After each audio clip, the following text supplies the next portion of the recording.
La Bible dit que le Seigneur il aime son Église, comme son propre corps. Puis il la nourrit, puis il en prend soin. Et c'est ça mon argument. Quand je demande au Seigneur de me diriger pour un message, Seigneur, je sais que tu aimes ton Église, je sais que tu veux la nourrir, je sais que tu veux lui faire du bien. Alors, fais juste me prendre, je suis un petit tournevis dans ton gros coffre d'outils. Et c'est ça que le Seigneur va faire ce matin. Il va faire du bien à son Église, son propre corps, qu'il aime. Il nous l'a prouvé qu'il nous aimait. Il l'a prouvé de façon ultime à la croix, puis il nous le prouve jour après jour, semaine après semaine, année après année. Puis il fait du bon travail. Moi, quand je vous regarde, là, je vois de l'or. C'est biblique. La Bible dit que notre foi, aux yeux de Dieu, c'est plus précieux que l'or. Et c'est pour ça qu'il nous met dans le creuset, souvent. C'est pour purifier notre or, enlever les scories, parce qu'il veut... Il veut rendre notre foi de plus en plus belle, de plus en plus forte pour sa gloire, pour notre plus grand bonheur. Je vous invite à tourner dans l'Évangile de Matthieu, au chapitre 14. Il me semble qu'il est proche. Matthieu, chapitre 14, on va voir une histoire dans laquelle Jésus éprouve ses disciples. Il les met à l'épreuve. Il y en a beaucoup d'histoires comme ça. Ça en est une parmi d'autres. Juste pour se remettre dans le contexte, on va commencer au verset 13, Matthieu, chapitre 14, verset 13. Jésus vient juste d'apprendre que Jean-Baptiste, son fidèle prédécesseur, vient d'être décapité. Il vient d'être mis à mort. Il vient d'apprendre cette nouvelle-là. Et là, on arrive au verset 13. À cette nouvelle, Jésus partit de là dans une barque pour se retirer à l'écart, dans un lieu désert. Et la foule, l'ayant su, sortit des villes et le suivit à pied. Quand il sortit de la barque, il vit une grande foule. Et il dit, « Laissez-moi tranquille! » Non. Il fut ému de compassion pour elle. Et il guérit les malades. Le soir étant venu, les disciples s'approchèrent de lui et dirent, « Ce lieu est désert, et l'heure est déjà avancée. Renvoie la foule, afin qu'elle aille dans les villages pour s'acheter des vivres. » Jésus leur répondit, « Ils n'ont pas besoin de s'en aller. Donnez-leur vous-même à manger. » Mais ils lui dirent, « Nous n'avons ici que 5 pains et 2 poissons. » Il dit, « Apportez-les-moi. » Il fit asseoir la foule sur l'herbe, prit les 5 pains et les 2 poissons, et levant les yeux vers le ciel, il rendit grâce. Puis il rompit les pains et les donna aux disciples qui les distribuèrent à la foule. Tous mangèrent et furent rassasiés, et l'on emporta 12 paniers pleins des morceaux qui restaient. Ceux qui avaient mangé étaient environ 5000 hommes, sans les femmes et les enfants. Aussitôt après, il obligea les disciples à monter dans la barque et à passer avant lui de l'autre côté, pendant qu'il renverrait la foule. Quand il l'eut renvoyé, il monta sur la montagne pour prier à l'écart. Et comme le soir était venu, il était là seul. La barque, déjà au milieu de la mer, était battue par les flots, car le vent était contraire. À la 4e veille de la nuit, Jésus alla vers eux, marchant sur la mer. Quand les disciples le virent marcher sur la mer, ils furent troublés et dirent, « C'est un fantôme !» Et dans leur frayeur, ils poussèrent des cris. Jésus leur dit aussitôt, « Rassurez-vous, c'est moi, n'ayez pas peur. » Pierre lui répondit, « Seigneur, si c'est toi, ordonne que j'aille vers toi sur les eaux. » Et il dit, « Viens. » Pierre sortit de la barque et marcha sur les eaux pour aller vers Jésus. Mais voyant que le vent était fort, il eut peur. Et comme il commençait à enfoncer, il s'écria, « Seigneur, sauve-moi! » Aussitôt Jésus étendit la main, le saisit et lui dit, « Homme de peu de foi, pourquoi as-tu douté? » Et ils montèrent dans la barque, et le vent cessa.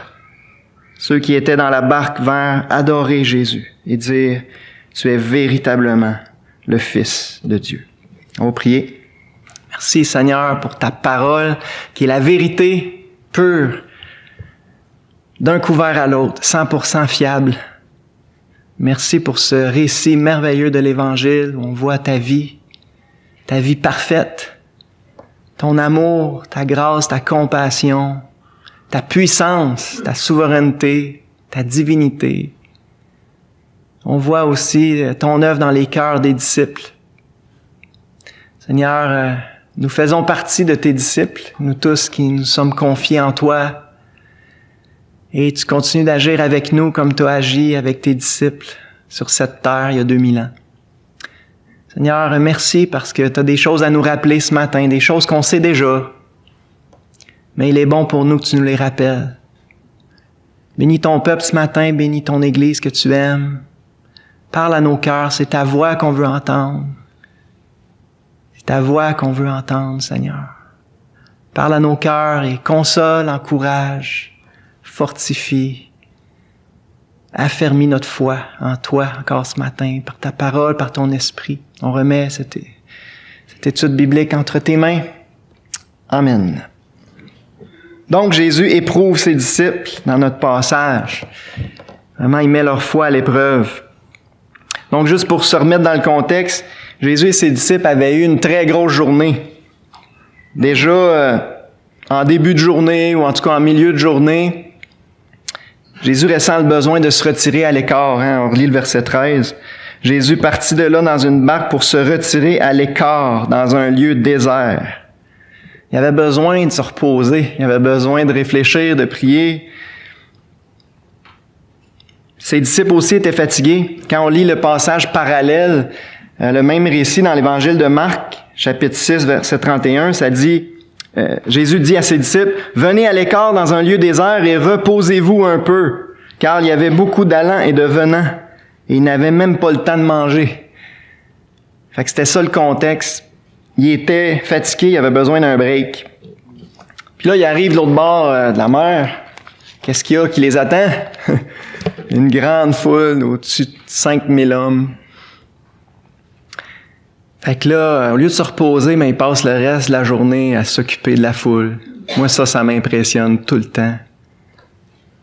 Je suis tellement loin d'être là, d'avoir cette compassion-là du Seigneur Jésus. Il répond aux besoins de la foule, s'occupe de leurs besoins physiques, guérit les malades. Il s'occupe de leurs besoins spirituels aussi, parce que dans le récit de Marc, encore, on lit « Il se mit à leur enseigner beaucoup de choses ». Il les a pas juste guéri les malades, il leur a enseigné beaucoup de choses, comme c'était son habitude. En fin de journée, les disciples pressent, peut-tu renvoyer la foule, s'il vous plaît? On est venu ici pour se reposer. Jésus dit, non, on va les nourrir. Et ça, c'est une belle leçon, juste une petite parenthèse. On a juste quelques pains puis quelques poissons. Ça nous décrit, nous autres, les chrétiens. On n'a pas grand-chose pour s'occuper des gens autour de nous, pour s'occuper des immenses besoins spirituels des gens autour de nous, dans le monde, puis même dans l'Église. On a juste quelques pains et quelques poissons, mais c'est pas grave. Si on les apporte à Jésus avec foi, puis on lui demande de les multiplier, c'est sa spécialité, de multiplier nos faibles ressources, notre peu de temps, notre peu d'énergie, nos petites capacités. Si on les donne au Seigneur, puis on lui demande de les utiliser, il va les utiliser, il va les multiplier. Puis lui-même va prendre soin des besoins de la foule à travers nos quelques pains, nos quelques poissons. C'est juste une petite parenthèse. En tout cas, moi, ça m'encourage. Alors, voilà, les disciples, ils ont distribué de la nourriture pour au-dessus de 5000 hommes. Fait que, à la fin de la journée, là, êtes-vous d'accord avec moi qu'ils sont brûlés? Si au début de la journée, il y avait besoin de se retirer, combien plus à la fin de cette journée? Et là, on arrive au verset 22. Aussitôt après, Jésus obligea les disciples à monter dans la barque et à passer avant lui de l'autre côté pendant qu'il renverrait la foule. Quand il l'eut renvoyé, il monta sur la montagne pour prier à l'écart, et comme le soir était venu, il était là, seul. Donc Jésus oblige, retenez bien ça, il oblige ses disciples à embarquer dans la barque puis à retraverser la mer. Il renvoie la foule, et enfin Jésus peut prendre du temps tout seul avec son Père. On voit qu'il en avait besoin. Hey, le Fils de Dieu avait besoin de se retirer tout seul à l'écart, tranquille, passer du temps avec son père. Puis c'était certainement, il faisait ses délices de ces moments-là de tranquillité. Hein? C'est là qu'il rechargeait ses batteries. En tant qu'homme, il avait besoin lui aussi de recharger ses batteries spirituelles. Demandez-moi pas de vous l'expliquer, là. Mais c'est ce qu'on voit dans l'Évangile. Il aimait ça, passer du temps de qualité avec son père. Parce qu'il aimait son père. Je nous pose la question, nous autres, est-ce qu'on aime ça? Prendre du temps tout seul, tranquille, avec notre père? D'aller dans notre chambre, fermer notre porte? Fermer la radio, la TV, l'ordinateur, le iPhone? Pour écouter sa douce voix, pour se vider le cœur devant lui, décharger sur lui tous nos soucis, pour le laisser renouveler notre âme, restaurer notre âme, renouveler nos forces. Si Jésus avait besoin de faire ça, pensez-vous qu'on en a besoin? Et on devrait aimer, ça devrait être nos moments les plus précieux dans notre journée, dans notre semaine. Si on aime quelqu'un, on aime passer du temps avec lui. Si j'aime ma femme, je vais aimer ça, passer du temps avec elle, n'est-ce pas? Si j'aime mon Père Céleste, je vais aimer ça, me retirer à l'écart, prendre du temps avec lui. C'est fondamental, frères et sœurs. Il n'y a rien de plus important que notre relation personnelle avec Dieu. Nos racines, on est comme une plante, puis le temps qu'on passe avec Dieu dans sa parole, dans la prière, c'est le temps qu'on plonge nos racines en lui, puis dans sa parole, et c'est ça qui va nous faire vivre spirituellement. Et c'est comme ça qu'on va pouvoir porter du fruit. Si Jésus en avait besoin, on en a doublement besoin. Si Jésus aimait ça, on devrait aimer ça, nous autres aussi.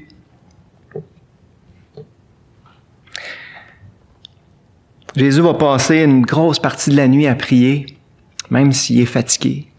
Wow, ça aussi, ça m'impressionne. Mais pour les disciples, c'était pas un temps de qualité autant que pour Jésus. Pour les disciples, ça va être une nuit pénible. Verset 24. La barque, déjà au milieu de la mer, était battue par les flots, car le vent était contraire. Imaginez la scène. Ils sont au beau milieu de la mer, puis là, le vent se lève, direct dans le sens contraire de où ils veulent aller. Les disciples, ils ont beau ramer de toute leur force, ça avance plus. Ils sont jamais là, au milieu de la mer, brûlés morts. Ils rament, sûrement qu'ils se relayent. Ça, c'est quand même une bénédiction. Ils n'étaient pas tout seuls. Imaginez être tout seul. Là, il aurait reculé. Puis il aurait été encore plus découragé. Au moins, j'imagine qu'ils se sont relayés. OK, Pierre, Jean, ah ouais, prends relève, là, je suis plus capable. Puis là, ils ont pu s'encourager un bout de temps. Et on en a parlé un matin, l'Église, les frères, les sœurs, la famille chrétienne. Merci Seigneur, on n'est pas tout seul dans la barque. On n'est pas tout seul à ramer contre ce vent contraire, qui est une belle illustration de la traversée de la vie chrétienne. On va en reparler. La vie chrétienne, c'est une longue traversée. Puis la plupart du temps, le vent est contraire. Mais au moins, on est une petite gang dans la barque, puis on peut se relayer. Merci Seigneur pour les frères et sœurs. Imaginez ce qui a pu se passer dans la tête des disciples là, après une couple d'heures, là, à ramer, puis ça avance plus. Ils se sont probablement posé la question existentielle. Ça commence par P. C'est quoi? Pourquoi? Ça vous arrive-tu des fois de vous poser cette question-là? Pourquoi? Pourquoi ça nous arrive, à nous, les disciples fidèles du Maître? On n'avait pas besoin de ça, là, à soir. On était dû pour se reposer. Jésus lui-même nous a dit, vous avez besoin de vous reposer à l'écart. Pourquoi Dieu nous punit-il de la sorte? Il semble qu'on n'a rien fait de mal aujourd'hui. En effet, cette tempête-là n'était pas venue parce qu'ils étaient en dehors de la volonté de Dieu. Ils étaient en plein dedans la volonté de Dieu. Rappelez-vous que c'est Jésus lui-même, le Maître, qui les a obligés à embarquer dans la barque et qui leur a dit « Passez de l'autre bord, je vais aller vous rejoindre plus tard. » Ses disciples étaient dans cette tempête-là, dans cette situation-là pénible, précisément parce qu'ils avaient obéi à Jésus. Ça, c'est important de remarquer ça, frères et sœurs. Est-ce que Jésus savait qu'il y avait une tempête qui allait se lever, puis que le vent allait être contraire, puis que ça allait être pénible pour ses disciples? Ben oui, il savait. Je vois un pas plus loin. Est-ce que Jésus voulait que ses disciples passent par là? Oui. Absolument. Mais pourquoi? On dit que Jésus il est bon. Pourquoi? Ben, je vois juste une réponse, là. Il voulait mettre leur foi à l'épreuve. Il voulait les tester. Comme à l'école. De temps en temps, il y a des examens. Ben, il y a des examens, beaucoup d'examens dans la vie chrétienne. Des tests. Des fois, c'est des mini-tests. Des fois, c'est des gros tests. Il voulait tester leur confiance en Dieu, leur confiance en lui. Le but de toute cette aventure, c'était d'affermir leur foi en lui, de faire grandir leur foi en lui, de purifier leur foi en lui. Donc les disciples sont là, au milieu de la mer, ils rament de toute leur force contre le vent, ils se relayent, sont fatigués, et plus le temps passe, ils sont découragés, sont angoissés même. Ils se demandent pourquoi. Ils n'ont pas de réponse. Puis plus le temps passe, plus ils se sentent abandonnés par Jésus. Pourquoi Jésus nous a envoyés là tout seuls? Mais Jésus ne les avait pas abandonnés. Et il y a un détail intéressant encore dans le récit parallèle de l'évangile de Marc. Marc 6, 47, on lit « Le soir étant venu, la barque était au milieu de la mer et Jésus était seul à terre. Il vit qu'ils avaient beaucoup de peine à ramer, car le vent leur était contraire. » Oups, on voit pas ça dans Matthieu, là, mais Jésus les regardait du haut de la montagne, il voyait. La mer de Galilée, c'est quand même pas si grand que ça. Ailleurs, c'est appelé un lac, ok? C'est un grand lac. Puis Jésus est sur la montagne, il voyait, là. Il regardait puis il voyait. Il vit qu'ils avaient beaucoup de peine à ramer. C'est intéressant. Jésus était parfaitement au courant de ce qu'il était en train de vivre à ce moment-là. Et Jésus a fort probablement prié pour eux pendant qu'il était sur la montagne. Il a fort probablement intercédé pour eux. Beaucoup de chrétiens pensent que l'obéissance à Dieu produit toujours une vie chrétienne calme et sereine, bénie, prospère. Si tu es fidèle à Dieu, puis tu obéis à Dieu, tu vas être en bonne santé, tu vas être prospère, ça va bien aller, Dieu va te bénir. Vous avez sûrement déjà entendu ça. C'est une hérésie, frères et sœurs. C'est pas vrai.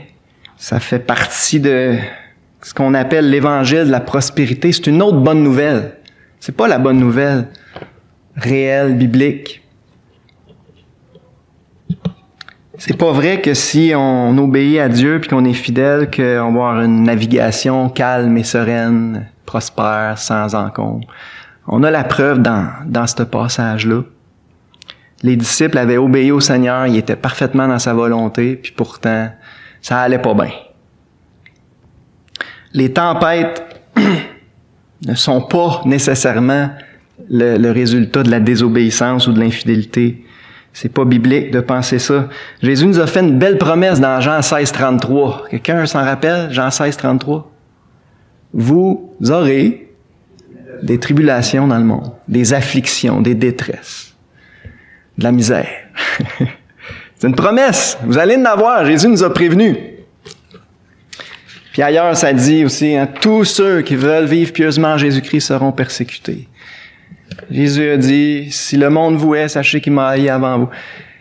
On est en terrain ennemi. On est dans un monde qui a rejeté Dieu, qui a rejeté Christ. Faut pas s'attendre que ça va bien aller. Puis en plus, on est dans un monde déchu, corrompu par le péché. On est dans un corps corrompu par le péché. Fait que c'est bon de s'en attendre. C'est déjà un bon point de départ de s'attendre à avoir de la misère. C'est vrai que parfois Dieu peut envoyer des tempêtes dans le but de nous châtier. Ça peut être le cas. Lorsqu'on lui désobéit, lorsqu'on s'éloigne, Dieu nous aime assez pour nous châtier, pour nous ramener, comme un bon père fait pour ses enfants. Un exemple de ça, c'est Jonas. La tempête qu'il y a eu quand Jonas s'en allait à Tarsis, à l'autre bout, là, c'était un châtiment. Là. Dieu voulait que Jonas revire de bord. Donc oui, ça peut arriver. Alors c'est important quand on est d'une tempête quand même de s'examiner un petit peu. Je suis en train d'être rebelle, je suis en train de désobéir, je suis en train de m'éloigner. Est-ce que mon Père est en train de me châtier pour que je revienne sur le bon chemin? C'est une possibilité. Mais c'est loin d'être toujours le cas. Souvent, Dieu permet des tempêtes dans notre vie alors qu'on est en plein dans sa volonté. Donc, frères et sœurs, si vous êtes présentement dans une tempête, si vous êtes dans une période pénible, rappelez-vous, que Dieu veut que vous passiez par là. Moi, c'est une chose que j'aime me rappeler. Dieu veut que je passe par là. Alors, je l'accepte humblement puis je lui fais confiance. Deuxièmement, il faut se rappeler que Dieu a de très bonnes raisons de me faire passer par là, de vous faire passer par là. Même si on ne comprend pas pourquoi, c'est pas important. Dieu sait, lui. Jésus avait de bonnes raisons d'obliger ses disciples à passer par là, cette nuit-là. Certainement qu'une des raisons qui est toujours là, dans tout ce qu'on peut vivre de pénible, Dieu veut nous mettre à l'épreuve. Il veut mettre notre foi à l'épreuve. Il veut tester notre confiance en lui. Est-ce que tu me fais assez confiance pour passer à travers cette épreuve-là avec une bonne attitude? Et il veut toujours faire grandir notre foi, la purifier, l'affermir. Il n'y a rien de plus précieux aux yeux de Dieu que notre foi. C'est ça le joyau qui est dans notre cœur, là, le lingot d'or, le diamant. Puis il a besoin, cet or-là a besoin d'être purifié, puis on le sait que c'est en la faisant bouillir, l'or, qu'elle est purifiée. Donc ça, on a au moins toujours cette réponse-là. Toutes nos épreuves, c'est l'épreuve de notre foi. Fait que rappelons-nous que Dieu veut qu'on passe par là, que Dieu a de très bonnes raisons de nous faire passer par là. Ça m'a fait penser au chant. Dieu n'agit ni sans plan, ni sans dessein. Ce qu'on vit, c'est jamais du hasard. Là. Dieu a un plan. Puis la phrase après, c'est « l'épreuve de son serviteur est pour son bien ». Toujours. Le croyez-vous? Toutes vos épreuves sont toujours pour votre bien. C'est écrit, Romains 8, 28. Nous savons, on devrait savoir que toute chose concourt au bien de ceux qui aiment Dieu, de ceux qu'il a appelés selon son dessein. Si vous aimez le Seigneur, si vous avez mis votre foi en Christ, si vous êtes son enfant, toutes les épreuves sont pour votre bien. Ça devrait vous consoler. Puis il faut se rappeler que Dieu ne nous abandonne jamais. On peut se sentir abandonné, on peut sentir qu'il est loin, qu'il répond pas à nos prières, que c'est long, les heures passent, on rame, ça avance pas. Jésus nous a pas abandonnés, il est sur la montagne. Quelle belle image. La Bible dit que Jésus, présentement, il est à la droite de Dieu, puis qu'est-ce qu'il fait? Il intercède pour nous. Il fait une couple d'autres affaires, il nous prépare une place. Mais le gros de ce qu'il fait présentement, là, pendant que nous autres, on rame au milieu de notre vie chrétienne, contre le vent contraire, Jésus intercède pour nous. Il prie que notre foi ne défaille point. Il sait que Satan nous a réclamé pour nous cribler comme le froment. Satan, lui, haït notre foi. Il veut la détruire, il veut la shaker, il veut qu'elle tombe à terre.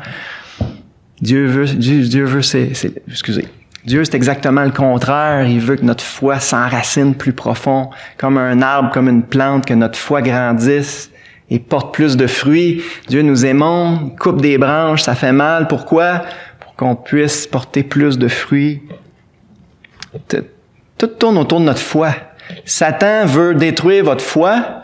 Il veut vous amener à douter de Dieu, de sa bonté, de sa sagesse, de sa perfection.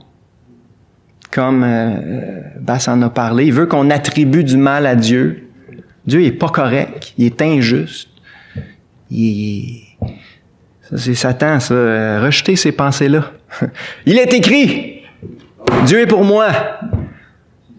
Hey, si Dieu a livré son propre fils pour me racheter, après ça, il va être méchant avec moi. Puis il va s'acharner à me faire du mal. Voyons donc. Non. Il est écrit, Dieu est bon. Il est toujours bon, en toutes circonstances. Puis l'épreuve de son serviteur est pour son bien. Donc Jésus intercède pour nous, il faut s'en rappeler. Jésus est compatissant. Ça dit dans Hébreu, ça répète plusieurs fois qu'on a un souverain sacrificateur, c'est un grand mot, là, mais on a un représentant devant le trône de Dieu qui est plein de compassion, qui comprend parce qu'il a passé par là. Jésus a goûté à la fatigue. On en a vu un exemple. On en voit un exemple ce matin. Il a goûté à la faim, la soif. Il a goûté... Jésus n'a pas changé. S'il y avait assez de compassion cette journée-là pour s'occuper des besoins de la foule alors qu'il était brûlé, puis il avait juste le goût de se retirer à l'écart, ben il y a encore de la compassion pour ses rachetés, hein? Donc, Dieu prend soin de nous au milieu de l'épreuve, et même la Bible dit qu'il est encore plus proche. L'Éternel est près de ceux qui ont le cœur brisé, de ceux qui ont l'esprit dans l'abattement. Il est encore plus proche. Croyez-le, c'est écrit. Jésus nous voit très bien du haut de la montagne. Jésus ne nous perd jamais de vue. Il est parfaitement au courant de nos difficultés. Jésus voit nos besoins. Il voit nos craintes, nos angoisses, notre découragement. Puis il est parfaitement au contrôle de la situation. Verset 25. À la 4e veille de la nuit, Jésus alla vers eux, marchant sur la mer. Quand les disciples virent marcher sur la mer, ils furent troublés et dirent « C'est un fantôme !» Et dans leur frayeur, ils poussèrent des cris. Ça devait être comique, pareil. Jésus leur dit aussitôt « Rassurez-vous, c'est moi, n'ayez pas peur. » Les Romains avaient divisé la nuit en 4 veilles de 3 heures. Les soldats se relayaient à toutes les 3 heures. Donc, la première veille, c'était 6 à 9. Ça a été ma veille préférée. Après ça, 9 à minuit, minuit à 3. La 4e veille, c'est de 3 à 6. Donc, vers 3 heures du matin. Vers 3 heures du matin, la 4e veille de la nuit, Jésus va les rejoindre. À ce stade-ci, c'est certain, les disciples sont complètement vidés. Ils ont passé la nuit à ramer, sont encore au milieu de la mer, sont découragés bien raides. Puis ils sont conscients, là, ils ont réalisé, je pense, qu'ils seront pas capables. Ils seront pas capables de traverser cette mer-là. Donc Jésus a attendu qu'ils soient vraiment au fond du baril avant d'aller les rejoindre, avant de venir à leur secours. Il a attendu que ses disciples perdent tout espoir de se sortir de ce pétrin par eux-mêmes. Ça, retenez ça parce que c'est pas mal son habitude. Le Seigneur, il agit souvent comme ça.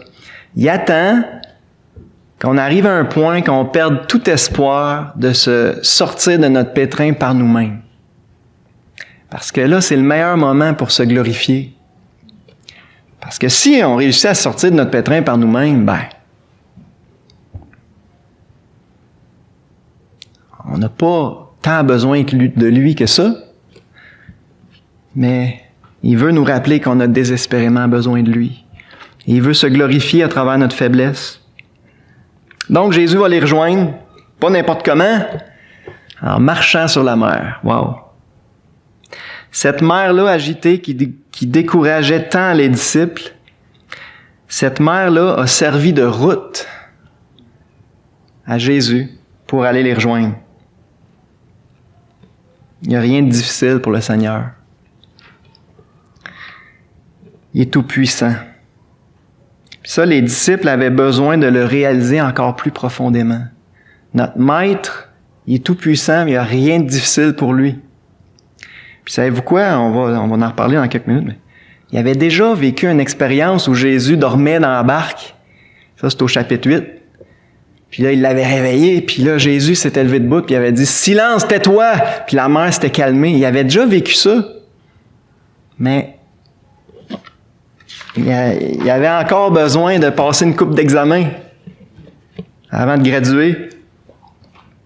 Pourquoi les disciples n'ont pas reconnu Jésus quand il est venu vers eux, marchant sur la mer? Ben, probablement qu'ils étaient aveuglés par la tempête elle-même. Puis ils s'attendaient vraiment pas à ça. Ils s'attendaient pas du tout à voir Jésus arriver en marchant sur la mer. Hein? Fait qu'ils l'ont pas reconnu. Au lieu d'être remplis de joie, quand ils ont vu Jésus, ils ont été remplis de frayeur. C'est un fantôme. La réponse de Jésus est intéressante. Jésus répond, « Rassurez-vous, c'est moi, n'ayez pas peur. » C'est moi, en grec, c'est « ego eimi », je suis. Rassurez-vous, mes disciples, je suis.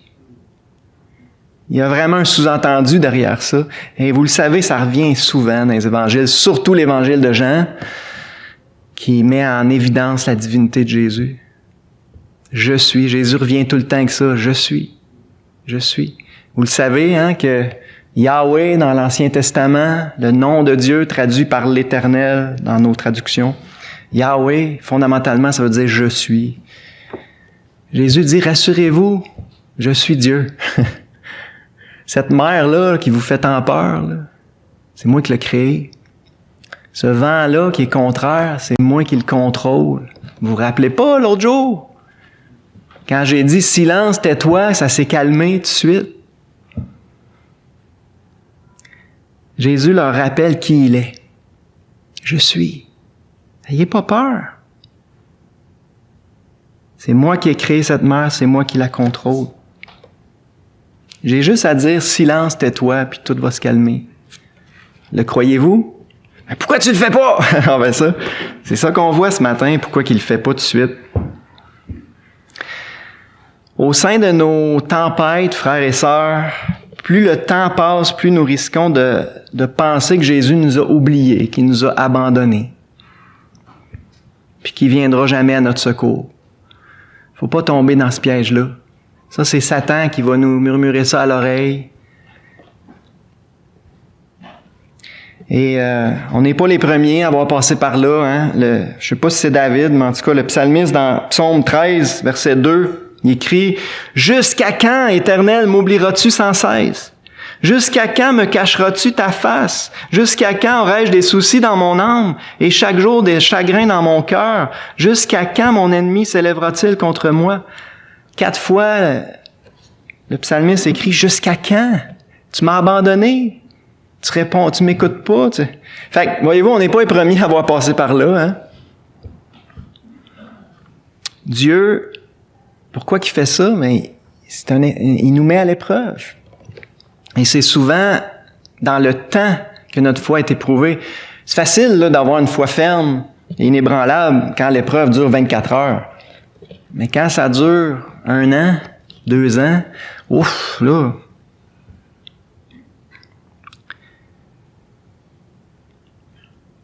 Dieu ne nous abandonnera jamais. C'est écrit.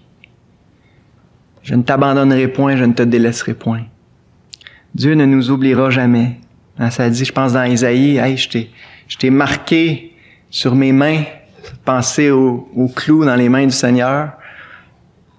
Une femme oublie-t-elle l'enfant qu'elle a mis au monde? Hein? Dieu n'oublie pas ses rachetés. Rejeter ces mensonges-là. Mais c'est vrai que souvent, Dieu tarde à venir à notre secours. C'est vrai. C'est même son habitude. Souvent, il va attendre à la 4e veille de la nuit. Il va attendre qu'on soit rendu au fond du baril avant d'intervenir. Il va attendre qu'on ait perdu tout espoir de se sortir par nous-mêmes de notre pétrin. Pourquoi? Il veut se glorifier. Il veut manifester sa puissance. Il veut mettre notre foi à l'épreuve pour la faire grandir, pour l'affermir, pour la purifier. Il veut qu'on arrête de se confier en nous-mêmes, dans nos propres forces et notre propre sagesse, hein, comme c'est écrit dans Proverbes. Il veut qu'on apprenne à mettre toute notre confiance en lui, à espérer en lui, à attendre en silence son secours, comme on l'a entendu ce matin. Il est bon d'attendre en silence le secours de l'Éternel, pas de façon déprimée puis désillusionnée, non, mais attendre avec confiance. Je le sais que c'est juste une question de temps. Le Seigneur va agir en son temps, à sa manière. Il va faire ce qui est le mieux. Il sait ce qu'il fait. C'est un Père parfait. Ça, c'est une chose que j'aime me répéter. Merci Seigneur d'être un Père parfait. 100% digne de ma confiance absolue dans toute situation. Malheureusement, quand Jésus se présente à nous, souvent on le reconnaît même pas. Pourquoi on le reconnaît pas? On est aveuglé par la tempête. Puis on s'attend pas à ce qu'il intervienne de la façon qu'il intervient. Hein? Combien de fois le Seigneur a intervenu d'une façon qu'on s'attendait pas en tout? Monsieur Worsby a écrit quelque chose d'important. Il a écrit « La peur et la foi ne peuvent pas vivre dans le même cœur. » Parce que la peur nous rend aveugles à la présence du Seigneur. Puis la peur paralyse notre confiance en Dieu. Alors, c'est bon de s'examiner. Est-ce que je suis rempli de peur, de crainte présentement? Ou je suis rempli de confiance? C'est un ou l'autre, c'est inversement proportionnel. Les disciples, à ce moment-là, étaient remplis de peur. Il y avait plus grand place pour la foi. Ils étaient effrayés, découragés, angoissés. Mais l'antidote à la peur, c'est la foi. La confiance en Dieu. Confiance dans sa bonté, dans sa sagesse, dans le fait qu'il fait pas d'erreur. Nat l'a répété. C'est bon de se le répéter. Tu fais pas d'erreur. Tu sais ce que tu fais. Confiance dans sa perfection. Dieu est parfait. Et il poursuit toujours de bons buts, surtout envers ses enfants rachetés. On n'a pas à en douter. Donc, si vous vous trouvez présentement dans une situation pénible, frères et sœurs, rappelez-vous que cette tempête, cette mer-là agitée qui vous décourage tant, va servir de route au Seigneur pour se rapprocher de vous. Nos tempêtes, c'est nos mers agitées, Jésus marche dessus pour nous rejoindre, pour se rapprocher de nous, pour nous apprendre de nouvelles leçons, pour nous faire avancer, nous faire grandir. Et surtout pour se révéler à nous. Hey, t'as-tu oublié? Je suis. Rassure-toi, n'aie pas peur, je suis. Souvent, M. Worsby a écrit, « Souvent, nous avons peur des expériences difficiles de la vie, seulement pour découvrir que ces mêmes expériences permettent à Jésus de s'approcher de nous. L'Éternel est près de ceux qui ont le cœur brisé, de ceux qui ont l'esprit dans l'abattement. » Et là, on arrive à une section très personnelle, l'épreuve de Pierre. Dieu avait une épreuve bien spécifique pour Pierre. Versets 28-29. Pierre lui répondit, « Seigneur, si c'est toi, ordonne que j'aille vers toi sur les eaux. » Et il dit, « Viens. » Pierre sortit de la barque et marcha sur les eaux pour aller vers Jésus. Wow! Pierre nous donne ici un excellent exemple de la foi. N'importe qui peut s'asseoir dans un bateau, mais ça prend un homme de foi pour sortir du bateau et marcher sur l'eau. Ça prend de la foi pour faire ça. La foi, ce n'est pas seulement de savoir que Jésus est le Fils de Dieu. Tous les bons catholiques, ils savent que Jésus, c'est le Fils de Dieu. La foi, c'est pas juste de croire que Jésus, c'est le Fils de Dieu puis qu'il est mort sur la croix pour nos péchés. Tous les bons chrétiens dans le monde savent ça. La foi, c'est de mettre toute sa confiance en Jésus, au point de sortir de la barque. La foi, c'est de s'abandonner entièrement à Jésus. Si on parle du salut, s'abandonner entièrement sur sa mort et sa résurrection, tout miser sur lui, se jeter dans ses bras.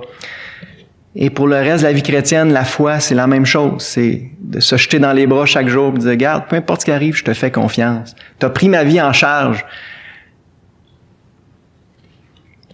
Fait penser à l'histoire de Blondin, vous la connaissez. Hein? Blondin, c'était un funambule qui, à un moment donné, il a traversé, c'est une vraie histoire, traversé au-dessus des chutes Niagara sur un câble. Puis il a traversé plusieurs fois, puis à un moment donné, il a traversé avec une brouette, avec des affaires dedans, il traverse. Puis à un moment donné, il a demandé à la foule, « Croyez-vous que je suis capable de traverser quelqu'un dans ma brouette? »« Oui, oui, oui. On croit que tu es capable, on t'a vu faire. » Qui veut embarquer? Personne ne voulait embarquer. Belle illustration. Croyez-vous que Jésus, c'est le sauveur, puis qu'il est capable de vous sauver, vous amener là? Ben oui, on le croit. Es-tu prête à renoncer à tous tes mérites personnels, renoncer à ta religion, tout miser seulement sur son sacrifice parfait à la croix puis sa résurrection? Es-tu prêt à embarquer dans sa barque puis à être plus au contrôle de rien après ça, le laisser te traverser de l'autre bord? Ça, c'est la vraie foi, frères et sœurs. Puis dans nos vies chrétiennes, c'est le même principe. Dieu veut qu'on y fasse assez confiance pour que quand il nous dit « viens », ben, qu'on ait assez confiance pour sortir de la barque puis y aller. Pierre a eu confiance dans quoi, si on veut être précis? Dans la parole de Jésus. Jésus il a dit « viens, Pierre ». Pierre s'est dit, ben là, si le maître me dit viens, je peux y aller. C'est ça la foi. La foi vient de la parole de Dieu. Si Dieu nous dit quelque chose, ben, je le crois, puis si ça implique qu'il faut que je sorte de la barque du possible, ben, je vais sortir, parce que Dieu me l'a dit. Est-ce que l'appel du Seigneur est suffisant pour vous? Peut-être que le Seigneur vous a montré quelque chose. Là. Il a dit, viens, je veux que tu fasses ça. Ou va, je veux que tu ailles là. Je veux que tu fasses ça. Je veux que tu abandonnes telle chose. Ou je sais pas, ça c'est très très personnalisé. C'est à chacun de s'examiner. C'est quoi la parole du Seigneur que vous avez eue dans les dernières semaines, les derniers mois? Qu'est-ce que le Seigneur vous demande de faire? Peut-être vous dites, mais là, c'est pas logique. C'est même humainement impossible ce que tu me demandes, Seigneur. Alors, êtes-vous prêts, frères et sœurs, à sortir de la barque du possible pour aller vers Jésus et vers sa volonté pour vous, pour répondre à son appel? C'est une bonne question. Pierre l'a fait. Pierre, il a marché sur l'eau pendant quelques secondes. Est-ce qu'un chrétien peut encore accomplir des choses impossibles aujourd'hui? Dieu n'a pas changé, le Seigneur n'a pas changé. Oui, certainement. Mais ça prend un appel du Seigneur, ça prend une parole du Seigneur, par exemple. Jésus a dit, viens Pierre, je veux que tu viennes me rejoindre. Le disciple doit s'attendre à partager la puissance de son maître. Le disciple doit s'attendre à partager la puissance de son maître. Il n'y a pas juste Jésus qui peut marcher sur l'eau, ses disciples aussi, de temps à autre, dans certaines circonstances précises. Le Seigneur leur donne la capacité de marcher sur l'eau, c'est-à-dire d'accomplir des choses impossibles. Si Jésus vous dit « viens », s'il vous dit « va », s'il vous dit « je veux que tu fasses ça », ben sortez de la barque puis faites-le, parce que il veut manifester sa puissance dans votre vie. Jésus a manifesté sa puissance à travers Pierre ici. C'est Jésus qui a été glorifié, parce que c'est évident que c'est pas Pierre qui avait cette capacité-là par lui-même. Mais attention à la présomption. Je vois mon frère Michel ici, là, ça me fait penser à ça. Souvent on est prétentieux, présomptueux, et il faut pas tenter Dieu non plus. Si Jésus nous a pas dit « viens » ou « va », fais ça, ben vas-y pas. Sors pas de la barque. OK? La foi, c'est pas juste là, une spiritualité émotionnelle là, enflammée. Là. Ah, je suis capable de marcher sur l'eau. Pierre l'a fait, moi tout, je suis capable. Go! Non, non, non. La foi, c'est d'obéir à ce que le Seigneur dit. Faut s'appuyer sur la parole de Dieu, la parole écrite, ou une parole très claire, tu sais, que son esprit met sur notre cœur. Alors, soyons pas présomptueux. La foi s'appuie sur la parole du Seigneur. La foi, c'est d'obéir à ce que Dieu dit. Donc, faut pas sauter dans le vide si Dieu nous a pas demandé de le faire. OK? Puis si vous n'êtes pas sûr, ben, prenez le temps de prier comme il faut avant de faire le pas, de sortir de la barque. Prenez le temps peut-être d'en parler avec un frère, une sœur. Verset 30. Mais voyant que le vent était fort, il eut peur, encore la sifflette de peur. Et comme il commençait à enfoncer, il s'écria, « Seigneur, sauve-moi! » Aussitôt Jésus étendit la main, le saisit et lui dit, « Homme de peu de foi, pourquoi as-tu douté? » Pourquoi Pierre il a commencé à enfoncer, vous le savez. Il s'est mis à regarder au vent puis aux vagues. C'est aussi simple que ça. Il a détourné ses yeux du Seigneur qui lui avait dit, « Viens. » Il s'est concentré sur la tempête, le vent, les vagues. Et aussitôt, il a commencé à s'enfoncer. La leçon est claire. Mais Pierre il a quand même eu une excellente réaction quand il a commencé à enfoncer. « Seigneur, sauve-moi! » Puis Jésus, il a pas dit, « Ah, tu veux pas me faire confiance? Cool. » Non, non, non. Quand on crie « Seigneur, sauve-moi », là, ben, Seigneur nous saisit tout de suite. Puis des fois, il nous reprend. « Voyons, pourquoi t'as douté? » Homme de peu de foi. Hein, on ressemble tellement à Pierre. Douter, la racine du mot, là, ça veut dire être divisé en deux. C'est intéressant. Hein? Douter, c'est comme hésiter entre deux vérités, deux attitudes. Donc, le contraire de douter, c'est avoir foi. Puis la foi, ben, c'est d'être 100% concentré sur une vérité. La foi, c'est d'être 100% concentré sur Jésus. J'y fais confiance. Il m'a dit d'y aller, j'y vais. Je peux m'appuyer sur sa parole. L'expérience de Pierre ne nous rappelle-t-elle pas nos propres expériences? Certainement.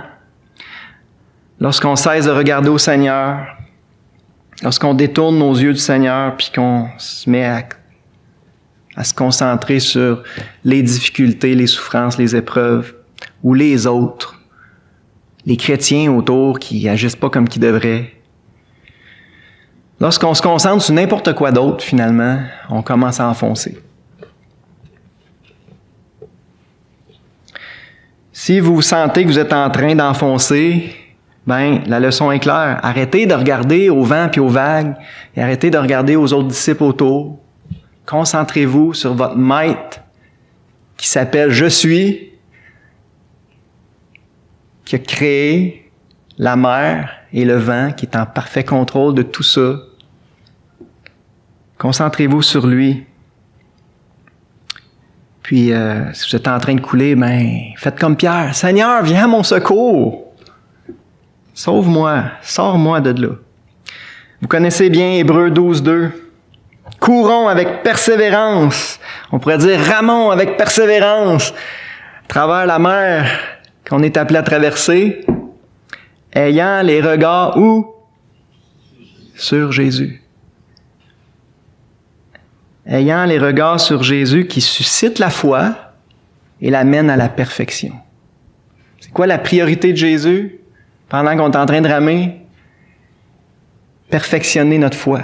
Il l'a déjà, si vous êtes assis ici ce matin, il y a de bonnes chances qu'il l'a déjà suscité. Okay, la foi est déjà là. La plante est déjà en vie. Mais Jésus veut l'amener à la perfection. Il veut nous amener avec de l'or, je sais pas comment, de combien de carats, c'est l'or le plus pur qu'il peut avoir, c'est combien de carats? 24, je sais pas. 24 carats. Il veut nous amener à 24 carats.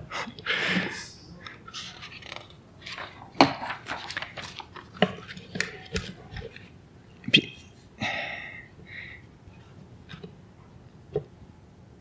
C'est simple, hein, ce qu'on voit, mais on a de la misère à se concentrer sur le Seigneur.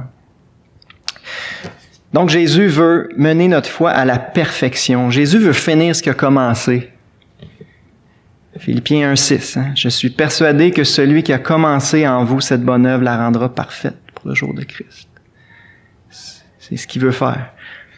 1 Pierre 5,10, je vais vous faire tourner pour être sûr que personne ne s'endorme. 1 Pierre 5, c'est tellement un beau verset. J'encourage à l'apprendre par cœur. Surtout si vous êtes dans l'épreuve. 1 Pierre 5, 10. Le Dieu de toute grâce, qui vous a appelé en Jésus-Christ à sa gloire éternelle, après que vous aurez souffert un peu de temps, vous perfectionnera lui-même, vous affermira, vous fortifiera, vous rendra inébranlable. C'est beau, hein? C'est ça son plan. Ça résume son plan pour notre vie chrétienne. Oui, son plan, c'est qu'on souffre un peu de temps. Il veut nous faire passer dans le creuset pour purifier notre foi, notre or. Mais son but, il est beau, là. Il veut nous perfectionner, nous affermer, nous fortifier, nous rendre inébranlables. Si on prend l'image de l'arbre, là, il veut faire de nous des grands chênes, là. Ça fait penser aux chênes chez grand-maman Carrier. Grand chêne là, avec des racines de 40 pieds, là, puis il veut qu'on ressemble à ça à la fin de notre vie chrétienne.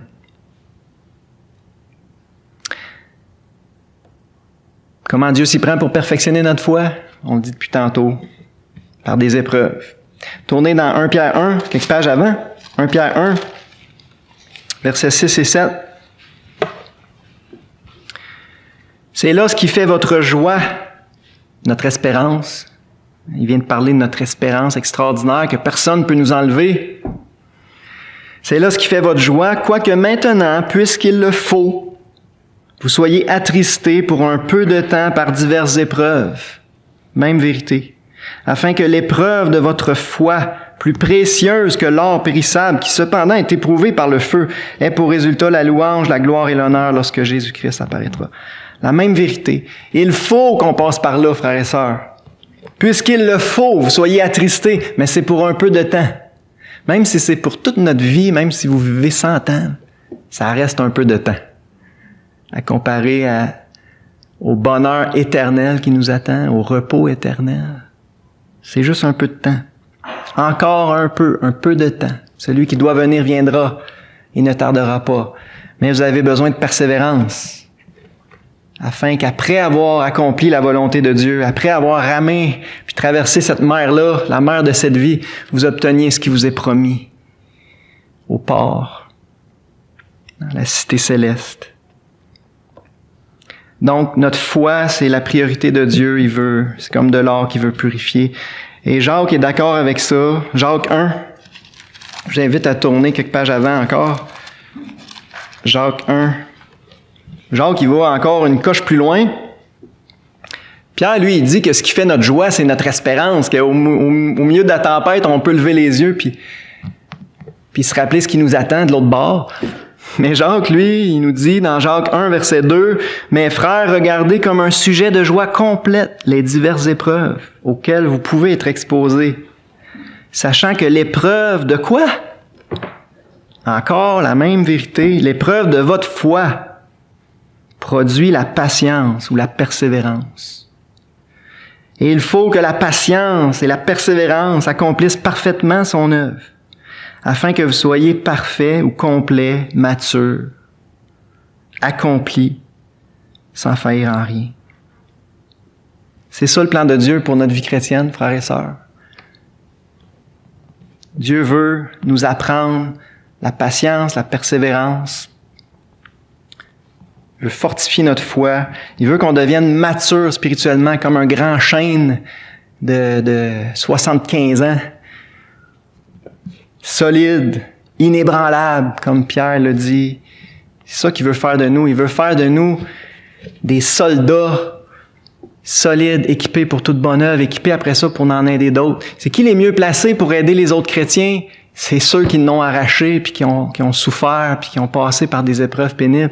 C'est les mieux placés après ça pour aider les autres, pour les conseiller, pour les encourager. Dieu veut pas des moumounes. Il veut des chrétiens solides, avec une foi solide, des soldats bien entraînés, bien équipés, pour pouvoir nous donner des missions, pour pouvoir nous utiliser dans la grande guerre spirituelle qui a cours.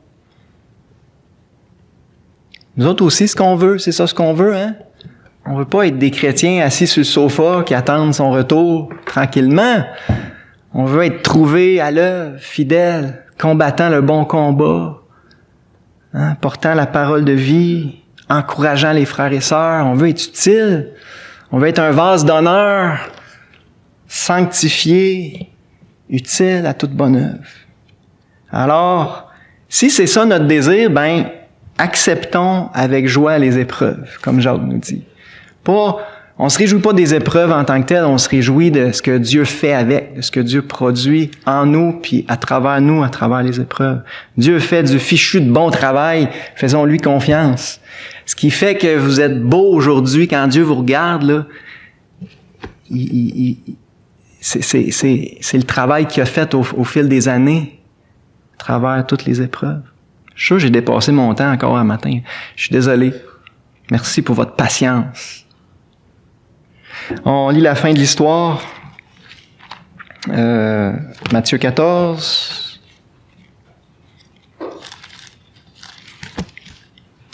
Ça finit toujours bien. Pour les croyants, ça finit toujours bien.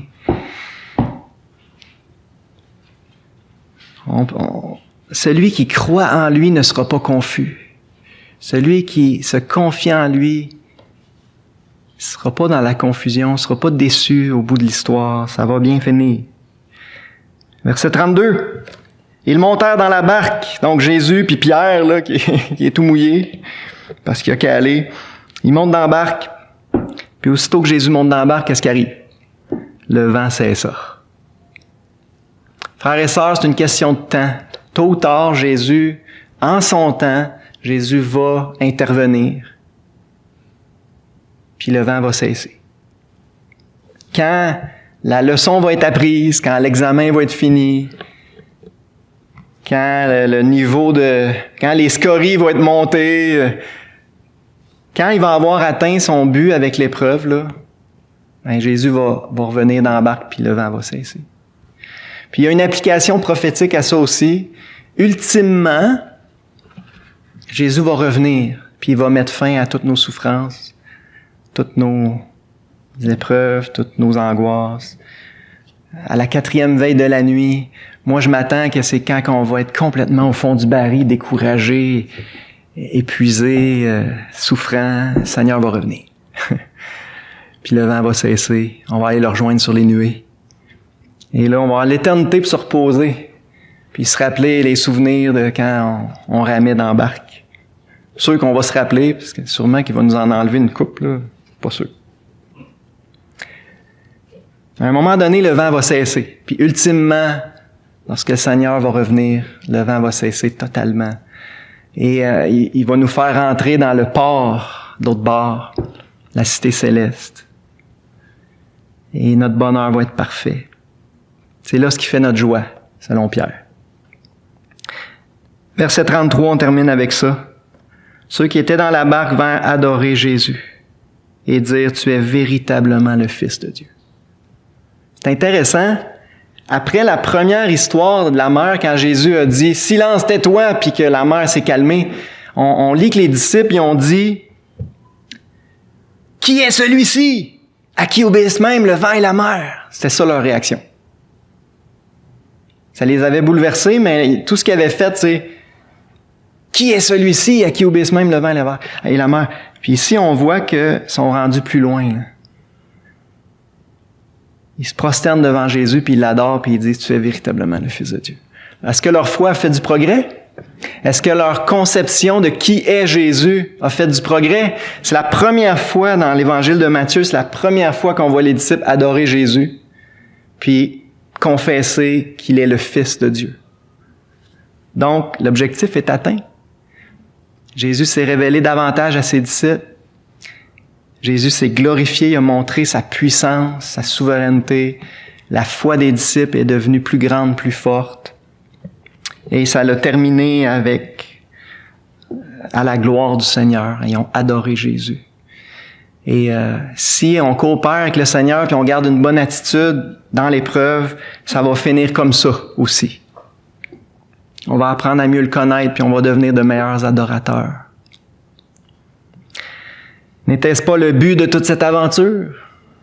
N'était-ce pas le but pour lequel Jésus les a obligés à traverser cette mer, sachant tout ce qui les attendait? Oui, c'était bien son but. J'aimerais ça terminer juste en lisant les paroles d'un cantique qu'on va chanter dans quelques instants. Parce que je trouve ça... Réjouis-toi, mon cœur. Je voudrais juste vous relire la première strophe. Dieu n'agit ni sans plan, ni sans dessein. L'épreuve de son serviteur est pour son bien. Rendez grâce au Père, vous qui êtes son enfant, et il vous tiendra jusqu'à la fin. Si vous ne connaissez pas ce chant-là par cœur, c'est un bon chant à prendre par cœur puis à chanter dans l'épreuve. La troisième strophe nous dit « Jésus me montre si clairement que l'épreuve est l'école et non pas un tourment. » L'épreuve est l'école. On est à l'école de Dieu.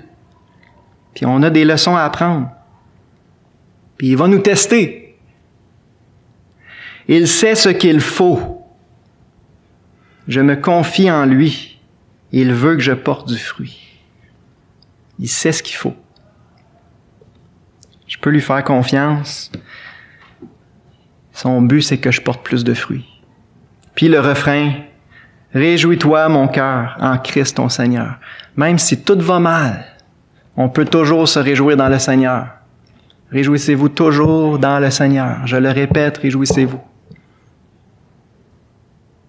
Il est toujours amour et ne fait pas d'erreur. Ça, il faut se le répéter souvent. Quand Satan nous murmure à l'oreille, tu vois bien qu'il t'a abandonné, puis tu vois bien qu'il s'acharne sur toi, puis qu'il est pas correct avec toi. Non. Il est toujours amour et ne fait point d'erreur. Lorsqu'il nous éprouve, c'est pour qu'il nous trouve plus précieux que l'or. On va prier. Merci Seigneur de nous avoir rappelé ces vérités simples qu'on savait déjà pour la plupart, mais on a besoin que tu nous les rappelles souvent, Seigneur. Fais ton œuvre dans nos vies. Fais ton œuvre, Seigneur. On te fait confiance. Amen.